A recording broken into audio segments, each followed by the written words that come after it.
خبر شامل کرتے ہیں لاہور سے۔ اسکیم کے تحت مفت تقسیم ہونے والا کروڑوں روپے کا آٹا غائب کر دیا گیا۔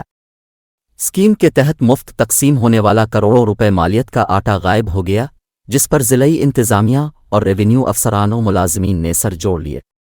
ذرائع کے مطابق لاہور ڈویژن میں مفت آٹا اسکیم کی مد میں 100 سے زائد آٹے کے ٹرکوں کی تلاش جاری ہے۔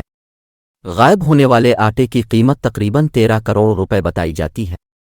تحصیل سٹی میں 84 آٹے کے ٹرک کہاں غائب ہو گئے، انتظامیہ کو کچھ معلوم نہیں، جبکہ دیگر 4 تحصیلوں میں 18 ٹرکوں کے تھیلے غائب ہیں۔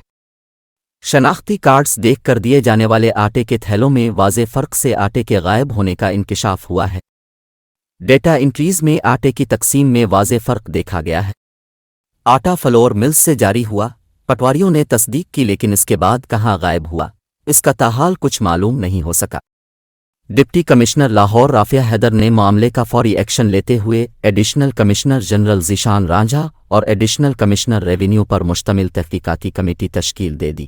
ڈپٹی کمشنر کے مطابق معاملات کی تحقیقات کے بعد صورتحال واضح ہو جائے گی۔ اگر مفت اسکیم کا آٹا غائب ہونے میں کوئی ملوث ہوا، سخت کارروائی ہوگی۔ پنجاب میں مجموعی طور پر 18 لاکھ مفت آٹے کے تھیلے غائب ہیں۔ لاہور کے علاوہ قصور، شیخوپورہ اور ننکانہ صاحب میں بھی مفت تقسیم ہونے والے آٹے کے تھیلے غائب ہونے کی شکایات موصول ہوئی ہیں۔ صرف ضلع قصور میں 2 لاکھ سے زائد آٹے کے تھیلوں کی تلاش جاری ہے۔ کمشنر لاہور محمد علی رندھاوا نے تمام ڈی سی ایوز سے آٹے کا ریکارڈ طلب کر لیا ہے۔